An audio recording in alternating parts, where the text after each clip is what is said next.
Hello, everybody. Welcome to the Buckeye Weekly Podcast. I am Tony Gerdeman, here as always with Tom Orr. Tom, how's it going? Tony? Oh, I just slipped on the turf. I'm sorry. I'm sorry. Tom. I'm sorry, Tony. It was all we talked about with Ryan Day, and then here we're standing on the indoor field, and I slept on the turf. Yeah. I need to talk to the equipment guys about getting some new cleats. How are you, Tony? I'm doing good. I'm still standing. That's one of us. Yes. I guess we should just get right into it. Turf Watch 21. I liked your earlier headline better. Turf Wars. Yes. There was quite a few questions about the turf, understandably. I mean, when things aren't going great, and again, Ohio State is still ranked somewhere in the top 20, 2-1, so things are going okay. But when things aren't going great, people look for all kinds of reasoning why. I don't think this one is out of bounds. You see players slipping all the time. So Ryan Day was asked about the turf, and he said they're definitely looking into the situation with the cleats. There's different players wear different cleats, linemen wear different cleats than running backs, etc. And there's different cleats you can wear. There's the molded, there's the screw-ins. All of that stuff is being looked at. Tom, also, the turf is being looked at, but there's nothing they can do at this point. But Tom, give everybody the update on what's going to happen. Okay, so here's the deal with the turf. The turf was installed in 2014. The expected life of the turf is 8 years.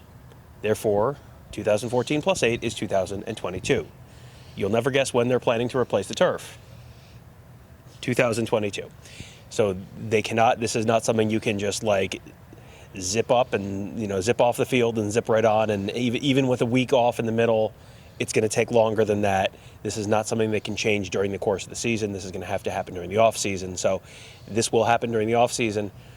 Right now, they're going to change the turf in Ohio Stadium, and they're going to change turf on the indoor field at the same time. I guess those went in the same year, so they'll change them out. So, I mean, that makes sense if you think about it, because then your turf you have in your indoor that you're practicing on is exactly the same as the turf you have on your current field. So it's, that should match up pretty well. This turf in here, I have not spent a lot of time walking on the turf in the stadium. The turf in here doesn't seem like super slick, but, that's out in the sun, that's out in the rain, so, maybe there's more deterioration on that.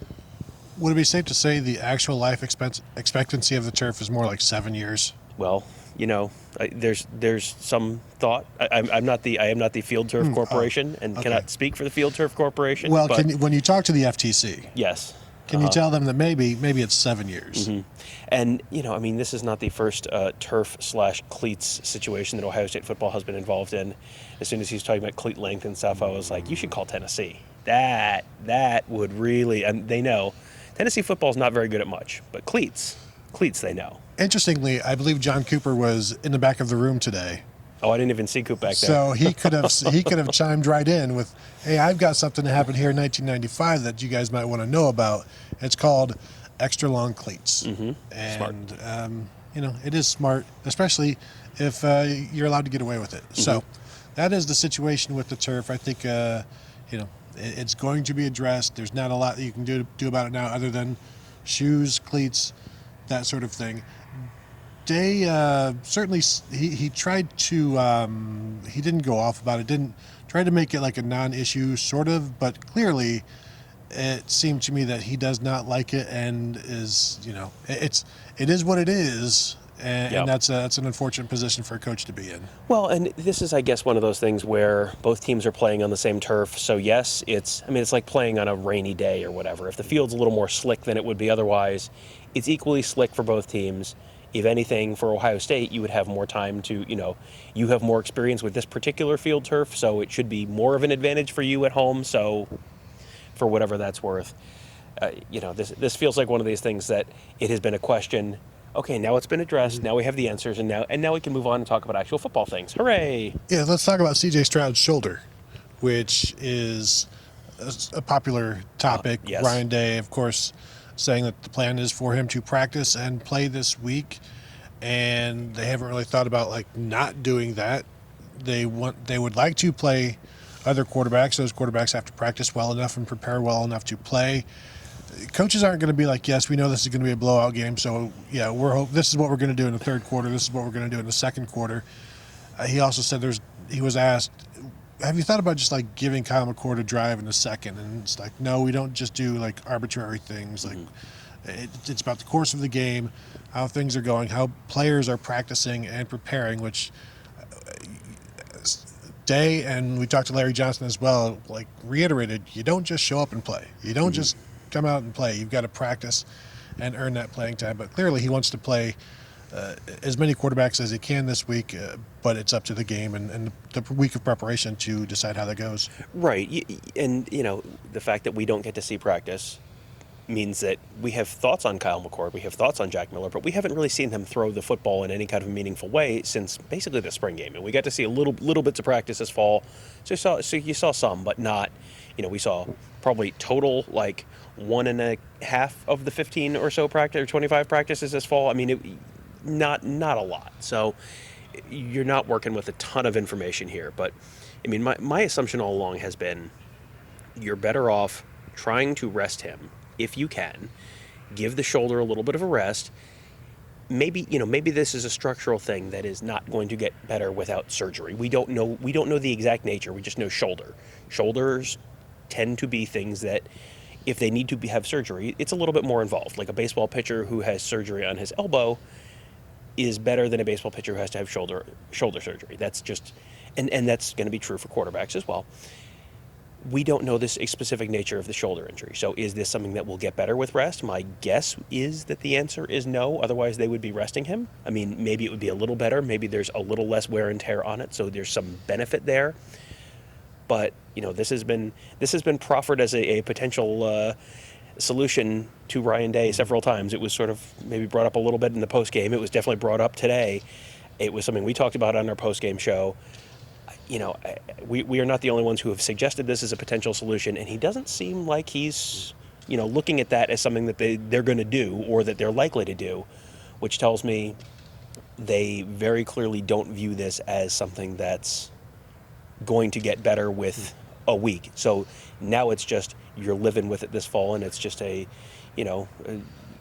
pain management kind of thing, and you just kind of you see it throughout the season, and then you deal with it afterwards. Yeah, or eventually you just you make friends with the pain, you get used to it, it goes away, whatever, and then you just move forward. Day was asked, are you concerned about maybe if you play some of these other guys hurting CJ Stroud's confidence? And Day was like, no. Yeah, that was like the furthest thing from his mind, just based on his reaction. Like, you asked him, can I borrow a $4 bill? And you're like, what? Are you worried that their helmets don't hit? Don't fit? Is that why you're not playing? Was like that was that kind of reaction? Like, yeah, no, that is not the issue at all. And that's something that's been kind of mentioned on our board a couple times. Like people, is he worried that that he's going to look bad if Kyle McCord looks good, or is he going to look worried that CJ Stroud's confidence is going to be shot? And it's like CJ Stroud knows his shoulders hurt, so. If you explain to CJ Stroud, you're not playing because your shoulder's hurt right now, but we're going to play you next week. Like that seems like a conversation you could have and get the desired result. It just, I keep going back to either he views it's too important to get CJ Stroud these reps right now, or he doesn't view the other quarterbacks as being ready to play at the level they need to play at right now. Those are really, to me, the only two possible explanations. Yeah, and both are significant and legitimate. Let's talk about a little bit about Travion Henderson, who will continue to. He's running back. Has he played yet? He played a little bit. Has he set any records yet? Only one. Okay. I've set more records than that this fall. The guy has played in 3 games, only 1 record. So bust. I don't want. I'm going to give him a 4th game. We'll see. We'll see. You've always been more patient than me, but go on. Sorry to interrupt. Keep going. Day was asked if he'll see more time, and it's like, yeah, essentially, but not. He's not necessarily the starter at this point, and of course, it depends on how things go throughout practice. But clearly, the big play potential that they keep talking about means he will continue to play. I don't know if he's going to be starting. I would be surprised if he isn't. But also, I wouldn't be surprised if at some point Mayan Williams is starting again, or if Master Teague is. Really, the week of practice is dictated who played last week. And I assume it will continue to dictate things, and that's what we talked about a little bit after the game, where, well, let's see how they practice this week after seeing Travion Henderson. And that's something that you kept hearing Day talk about that, and that was true in the quarterbacks, that was true of the running backs. we keep getting asked in these pregame shows, like, so who's going to start? Who's going to have the most carries? And it's like, well, it depends on stuff that we haven't seen. So, we have a sense, and, you hear from people, and you talk to coaches during the week, and you kind of have a sense for how things have been going in the past. I'm sure they don't want to award the starting job to TreVeyon Henderson. And you can, just like it's possible to win the starting job, it's possible to lose the starting job, or it's possible for someone else to win the starting job. So my assumption moving forward is that TreVeyon Henderson is going to be the number one running back. Whether he's the starting running back or not, he's probably the guy who's getting the most carries, or at least the most important carries. How many important carries are there this week? There may not be very many important carries this weekend. This game could be 21-0 with 7 minutes left in the first quarter, and then there are no more important carries after that, and there are lots of carries but no important carries after that. So, I assume that TreVeyon Henderson is going to be the guy who, for the balance of the season, gets the most important carries, or the most of the most important carries, and but he's not going to be, those carries are over the course of the game and the course of the season. Those are going to be still spread out among at least the top 3 guys. We don't know if Marcus Crowley's back this weekend, and I'm expecting to see a little bit of Evan Pryor this weekend. So, you're going to see a little bit of everything. But yeah, my assumption is it's going to be TreVeyon Henderson getting the bulk of the carries that they really care about. It will be interesting to see if we get to see Evan Pryor, because we know he has a home run potential as well, and this would be an opportunity for him to do some of that. Tom, let's switch over to defense, because Brian Day, surprisingly, was asked about the defense as well. Is there something going on there? Well, in fact, there is, and he was talking a lot about the young guys who are stepping up, and that's really great to see in the secondary. But he is right along with everybody else saying the defensive line needs to get more pressure, needs to create more havoc, basically, and just penetrate more. And until that happens, nothing is really going to work perfectly on defense. So that's going to be the key to all of this. And that was one of the major subjects with Day and with Larry Johnson. But until that gets better, the defense may improve in other areas, but they're still going to be giving up yards, and it's not going to be looking great until that happens. Yeah, I had Bill Green on the morning scoop on, I think it was the Monday show, the show for Monday, or the show for Sunday. I think it was the show for Monday this week. And he talked about the fact that, you can look at the defensive issues, and it's like, well, there's, the 1 week it's the rushing defense, the next week it's the passing defense.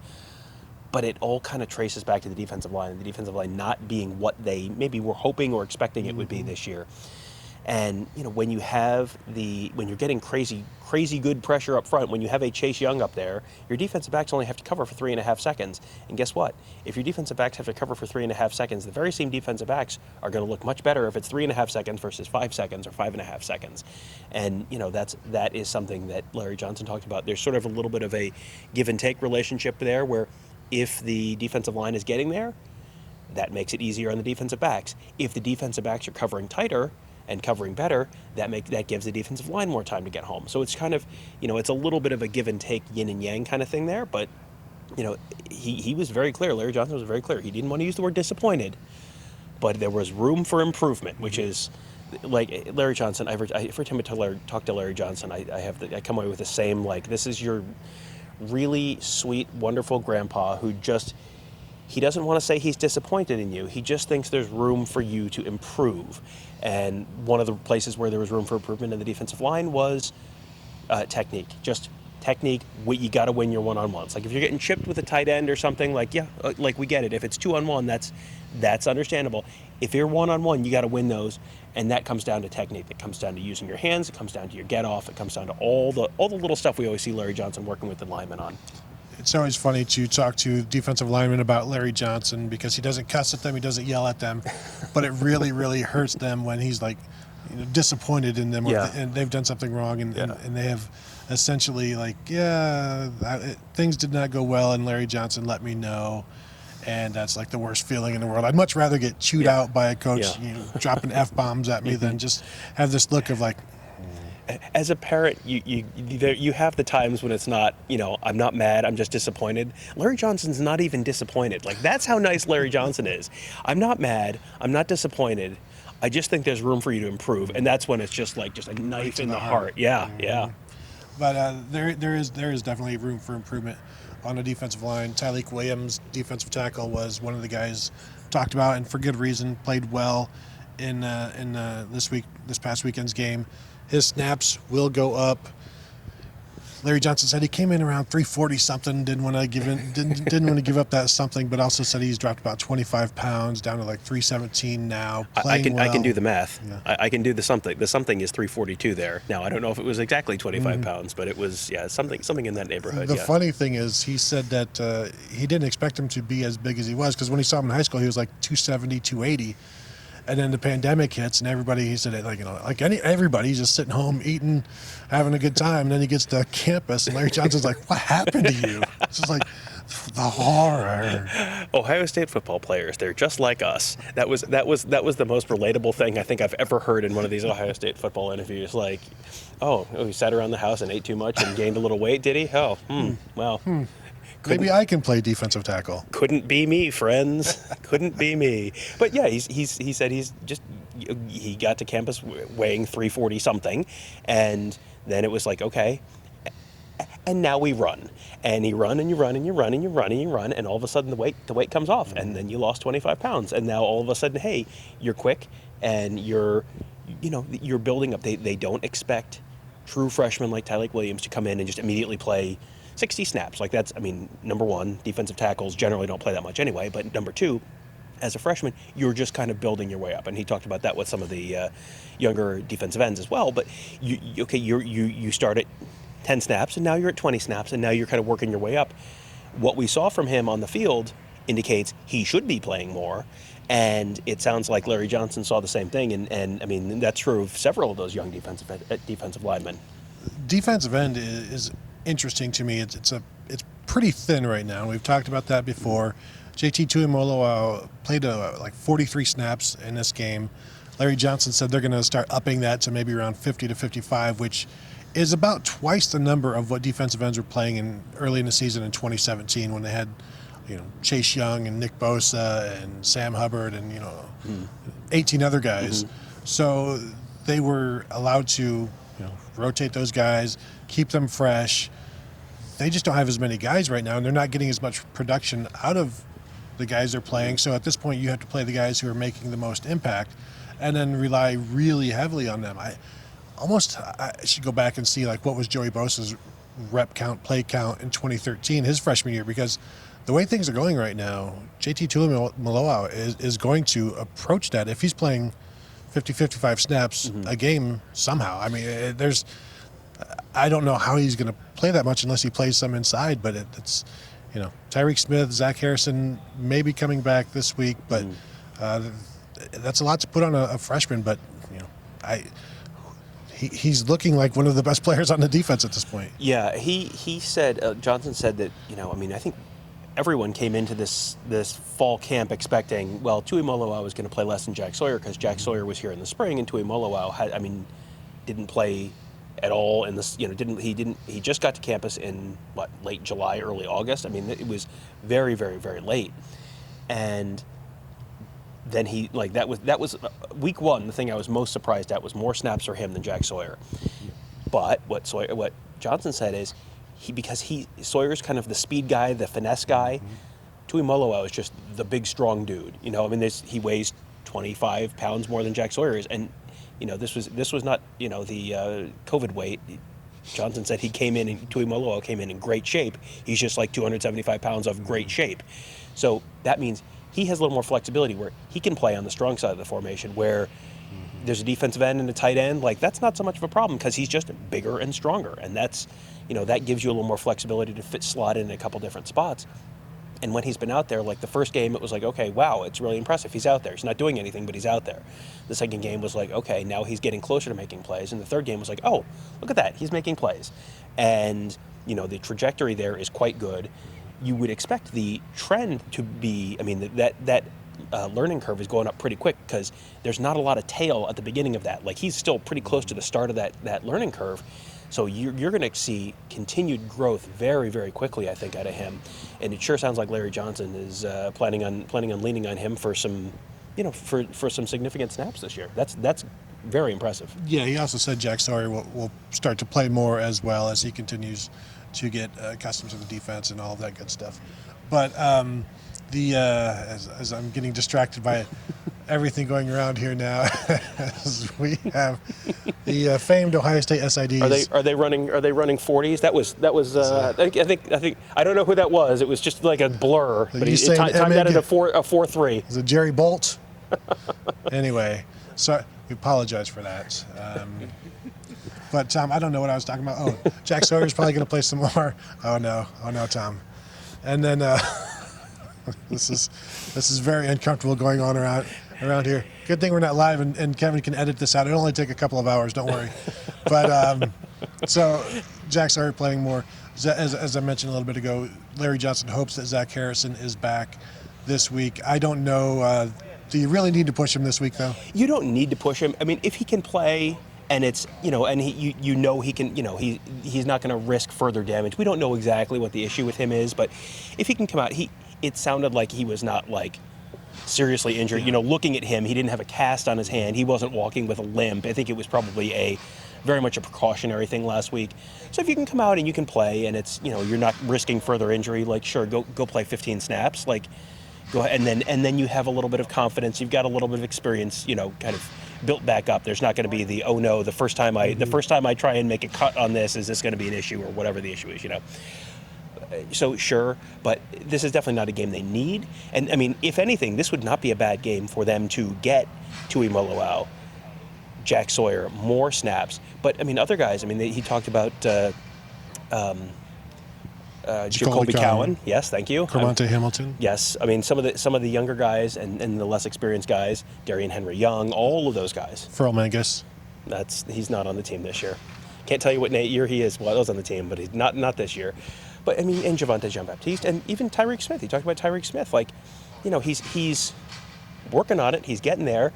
And Larry Johnson said, I think when you're just watching the game on TV, it's like, oh, why isn't he doing anything? And it's like, well, when you're watching it like Larry Johnson's watching it, it's like, well, you're going slow and you're going back and forward and all that kind of stuff, and you can sort of see some of the why behind what has been, kind of a lack of production from Tyreek Smith in some ways.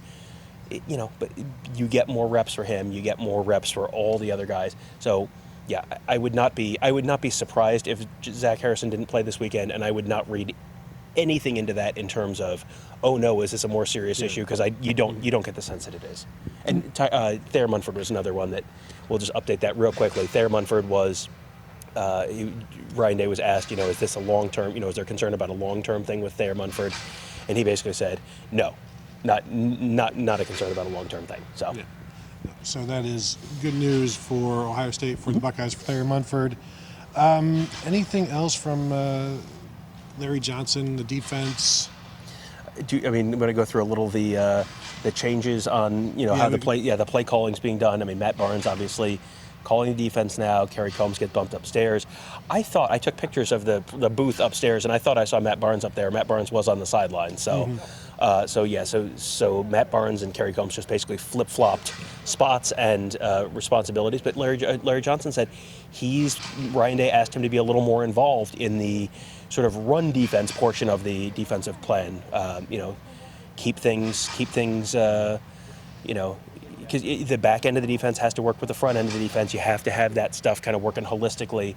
But it's two kind of separate, different pieces. So Larry Johnson is kind of playing a bigger role now in the pass rush, run defense, front four kind of piece of that plan. And during the game, he said nothing really changes for him. Mm-hmm. It's still plays coming in, and he's doing what he does, and no real issues there.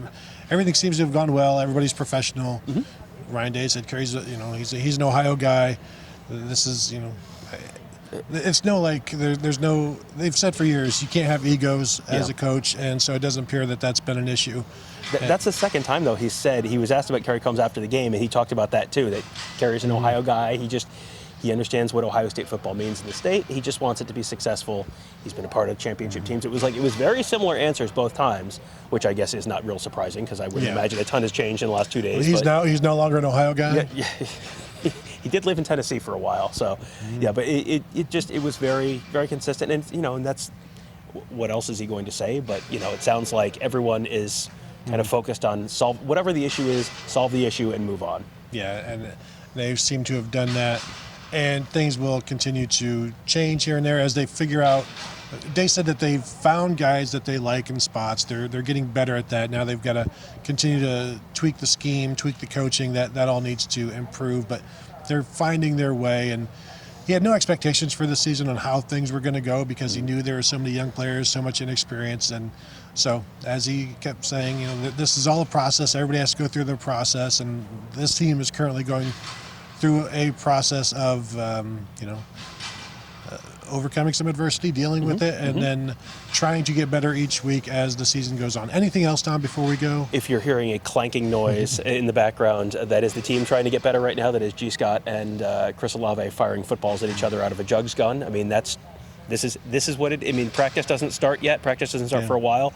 Those two guys are out here right now, and those are two guys kind of on different ends of things right now. Where G. Scott just had his first career catch. And Chris Olave just had one of his first career no-catch games and had a drop, and I think is probably pretty disappointed in that. And so, it reminds me of there was a game a few years ago where I walked up the ramp, and outside the locker room at Ohio Stadium, it was just Brian Hartline and KJ Hill, and it's 5 minutes before the team's going to come out of the tunnel, and there's KJ Hill, who's probably caught 50,000 balls of that stupid jugs gun over the years. 5 minutes before they were playing, Miami or, one of those games that were going to win $9 million to nothing. And there's KJ Hill just getting in a few more reps with that gun. That's one of those things I think people don't necessarily understand. Like, oh yeah, they go to practice. Oh yeah, they go to camp. Oh yeah, that stuff. Like, there's all this other stuff that you never see, you don't think about. And, every time I always laugh when people are on Twitter going, why are you on Twitter? Why aren't you working? It's like, it's Friday night at 10 p.m. Like, at some point, you have to rest your hands and not catch footballs out of the jugs gun all day. But, yeah, there's a lot of this going on that you don't see because the one thing you don't get out of this building right now is no one's satisfied, no one's happy, everyone understands that work needs to be done.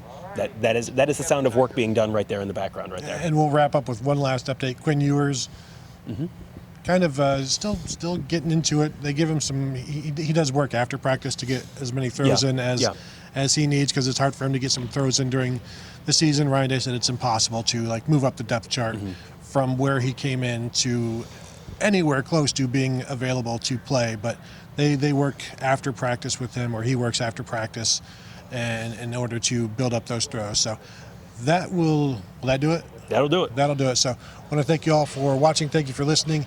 As always, check out BuckeyeScoop.com. If you're not yet a member, feel free to become one. We will see you there. Also, you can find us on YouTube.com/BuckeyeScoop. Thanks.